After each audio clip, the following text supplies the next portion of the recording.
For those who don't know me, my name is Travis Greenley, and I'm proud to say I'm the author of A Walk in Her Shoes, One Man's Journey into Feminism. Wherever and whenever you're watching this video, I'd like to thank you for joining me today as I discuss what my motivations were for writing this book in the first place. There is no question the pink shoes that adorn the cover of the book and the title that goes along with it have gotten a lot of attention in our community in the last several months. Most of that attention has been positive, but not all of it has been. The interesting thing, though, is even when the attention hasn't been positive, it has started a conversation, which I think is a great thing. Because really the ultimate objective of this book was to start a conversation about violence against women, about feminism, and about how men can join into the feminist movement and prevent violence against women in the first place. So to start today, just talk a little bit about the pink shoes and what they mean to the overall content of the book. The shoes mean a lot of different things, but the first thing they represent is the walk that I helped organize for men. Each June on Saturday, before Father's Day, a group of men would strap on pink high-heeled shoes and walk down Broadway Avenue in Orangeville. On our last walk, we had more than 100 men join us. This walk wasn't unique to our community. In fact, walks like this have taken place all over the world. Men who have taken this walk certainly aren't trying to make a fashion statement by wearing their heels. And if you've worn high-heel shoes before, you know they didn't wear them for comfort. They were trying to start a conversation. It's a conversation I'm proud to say has continued with the release of this book. To explain what I hope that conversation is about, I'll read you a small section from the book. This is from chapter 1 of the book entitled, In Her Shoes. Why walk in women's shoes? I can tell you it wasn't a strength of my calf muscles. Although, come to think of it, my legs could have really become extremely well defined with a few more strolls in my pink stilettos. No, the real reason was empathy. Empathy has long been described as putting yourself in someone else's shoes and trying to understand their feelings and perspective. So that's what a group of men walking had tried to do that day in June when we took the 100-yard journey in our heels. Yes, it's true we did take the definition quite literally by actually wearing the shoes, but as I've learned, that's not completely unusual. I had learned that fact a few years earlier when I'd been assigned the task of teaching empathy to a group of 7-year-olds. Now, you might think men and 7-year-olds understand things differently. However, in my experience, that's not always the case. When I taught empathy to that group of impressionable youngsters, I used the common phrase of putting yourself in someone else's shoes. I watched their little faces as I described empathy. I could actually see the information sinking into their young, malleable minds. I knew in that moment I taught them a valuable lesson. In short, I hit a home run. Well, as many teachers will tell you, glory is often short-lived in the classroom. That was certainly the case on this occasion, because as I was confidently striding out of the classroom at the end of the day, I noticed a commotion at the coat racks. Before I knew it, several students were, yeah, you guessed it, exchanging shoes. I'll never forget the one little girl who looked up at me as she tried to cram her feet into a pair of sneakers that seemed far too small for her. Her face was so earnest and sincere as she said, "I know exactly how he feels. His shoes are really uncomfortable." So yes, we high-heeled walkers did take the definition of empathy as literally as a group of 7-year-olds. But we did it with purpose and style if you saw us strut. In actuality, the walk was designed to bring attention to the issue of violence against women. Even more than that, the true purpose was to engage men in conversations about how they can play a role in addressing this important issue. Over 100 men walked, limped, or crawled across the finish line that day. What most of them didn't know was that I'd started my own journey in a woman's shoes over a decade earlier. As the book mentioned, I started a walk in a woman's shoes many years earlier. To be specific, it was on December 16th, 2006, and that was the day I was hired at Family Transition Place, FTP for short. For those who don't know anything about Family Transition Place and what it does in our community, I'm just going to tell you a little bit of the story to kind of illustrate what services it provides and what difference it makes every single day. And I think it's important to do that because without FTP, there would be no book in the first place. The best way to describe Family Transition Place is by telling you a little story about a village sitting beside a fast-moving and raging river. The people in this village, for the most part, were extremely happy and content. They had everything they needed. But there was one problem. Every single day they would look out into the river and they'd see people being swept away by the fast-moving current. And they were coming from upstream. They'd never seen them before. But every single day, these kind villagers would run out into the water and rescue these people getting swept away. They'd bring them to shore, they'd give them food, clothing, warm shelter, and talk to them about the ordeal that they've just been through. But every single day, they'd look back out and there'd be more people being swept down the river. One day in particular, there were more people in the river than there ever had been before. It was going to take every single villager to come and help these people. So all the villagers ran quickly towards the banks of this river. But as they did, they looked back and they saw two of their own people walking in the opposite direction. They started to yell to them, saying, "Where are you going? Can't you see the people in this river? They need your help." And the two people turned and looked back and said, "Yeah, please go help them, but we can't help you today." And of course, the villagers started asking, "Why? Why won't you come and help?" And they said, "We're going up the river to find out who's pushing these people in the first place." That story perfectly describes Family Transition Place. Family Transition Place is the village along the side of the river. Every single day, we have people come to the front door asking for support, asking for help. Every single day, we give them food and shelter and warm clothing and talk to them about the ordeal they've been through. Every single day, more people come. On December 16th, 2006, I was one of the people hired to go up the river and find out who was pushing them in the first place. My job at Family Transition Place is to go to local schools and educate and talk to young people today about healthy relationships, so hopefully they don't have to use our other services tomorrow. The thing that makes my job at Family Transition Place extremely unique is I'm the only man working in the field of violence against women with exclusively female coworkers. It's really given me a different perspective on the world and my place in it. It's changed the way I look at things, and it's frankly changed who I am as a person. So part of the reason I've written this book is so I can share that perspective with other people.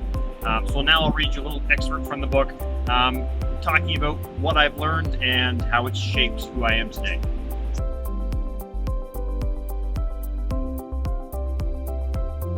Chapter 3, Learning in High School. My initial foray into the classroom on behalf of my new job was in a high school. I was assigned the task of holding workshops for 9th and 10th grade students. My job was to ensure I had visited every class in the local high school at some point during the month and conduct an interactive session about relationships, violence, and sexual assault. That meant all classes. There were history classes, science classes, math classes, and even a 9th grade all-female health class. To be honest, the female health class was more than a little intimidating. Think about it. A middle-aged man talking to a group of 14 and 15-year-old girls about the difference between healthy and abusive relationships. Put yourself in their shoes. What does this guy know about our lives? At least that was my thought going in. But as often is the case, the students rose to the occasion and proved they were more open and accepting than any audience I could expect. On this particular day, the lesson went extremely well. Yes, there were giggles and whispers as we moved on to the more sensitive subject matter. This included starting to navigate the slightly uncomfortable, for me, waters of sexual harassment and assault. The girls particularly enjoyed this part, especially when I explained that sexual assault is about power and control and not about arousal. How did I know they enjoyed this part? They asked me to say the word arousal 3 more times. "Oh my God, he said arousal. Sir, please say it again." In summation, I survived the experience. Actually, that's not completely accurate. I thoroughly enjoyed the experience. Sure, I was a little uncomfortable, and I'm sure that was quite apparent at times, but I really enjoyed the students' candor and openness in discussing such important matters. With that said, I was still looking forward to getting out of the classroom before I could embarrass myself anymore. Before I put on my coat, I noticed a group of 4 girls whispering to each other as everyone filed out of the room. It was clear they wanted a moment of my time. I thought they only wanted maybe to say arousal again, but what they wanted was much more important. Slowly, the girls approached. I heard one of them say, "You need to tell him." The girls came closer, and I noticed one of them looked terrified and had tears welling in her eyes. She looked at the floor as she started speaking to me in a shaky, quiet voice. You know that stuff you talked about in class today? Well, it happened to me. Part of me was terrified, but the other part was completely consumed by empathy and compassion for the pain this courageous young woman felt. "Do you want to tell me what happened?" I asked, wondering if that was the right thing to say. "Well, I went to a party in the summertime, and a guy who was there raped me. I thought we were just messing around at first, but then he wouldn't let me leave, and it happened, and I thought it was my fault, but then you said today it wasn't, and I don't know what to do." This was all coming out in a sudden rush, like a dam releasing a huge flow of water. She leaned against her friends like she was trying to stay upright as she told the story. Honestly, I didn't know what to do. No one ever told me this might happen. I guess I was naive to think that you could talk about these sensitive issues and not have it trigger some personal stories. But that's exactly what I was. I was naive to what women experience, and I was naive to how often it occurred.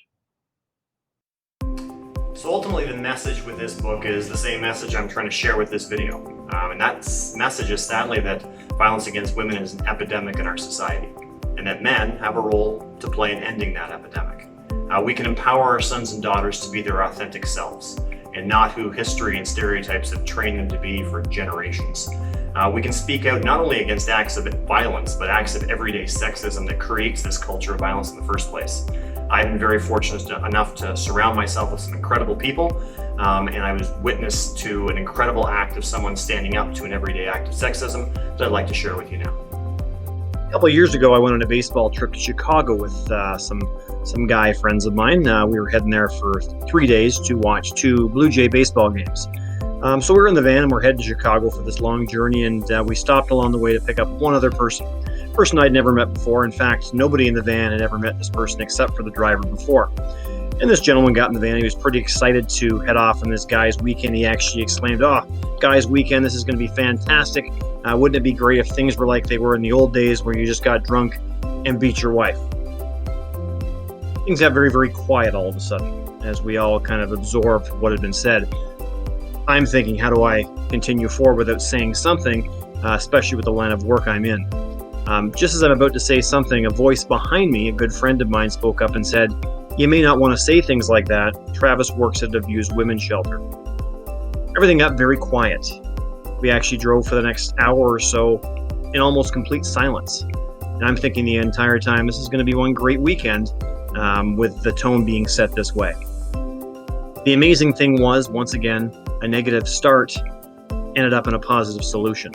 This man that had originally said the comment in a very joking way spent the next 3 days trying to get to know me and get to know what I did for a living and who actually came to the shelter and why they were there in the first place. So the whole point is, once again, speaking up against those everyday acts of sexism can lead to significant change. And we have to have the courage to speak up and do that when we hear it happen. That story with my friend was a courageous act of character, but also of understanding the issues that surround us every single day. My book is really about violence against women, but we know that it's not just women that face increased levels of violence and oppression in our society. We need to stand up, and I commit to standing up against everyday acts that dehumanize people, whether it's jokes or comments or acts of violence. My words here carry weight, but I know it's my actions that will carry much more weight. I commit to doing what I can, and then when I learn more, I will do even more, and I will do better. I want to thank you very much for joining me today. If you'd like to purchase one of my books, they are available at Booklore here in Orangeville, Deja Vu Diner, who I'd like to thank both those stores for helping me out, or you can contact me at travisjg@hotmail.ca, and you can purchase a book directly from me. Looking for a book in a store? Just look for the pink shoes. So once again, thank you for joining me. Stay safe, take care of yourself, and take care of each other.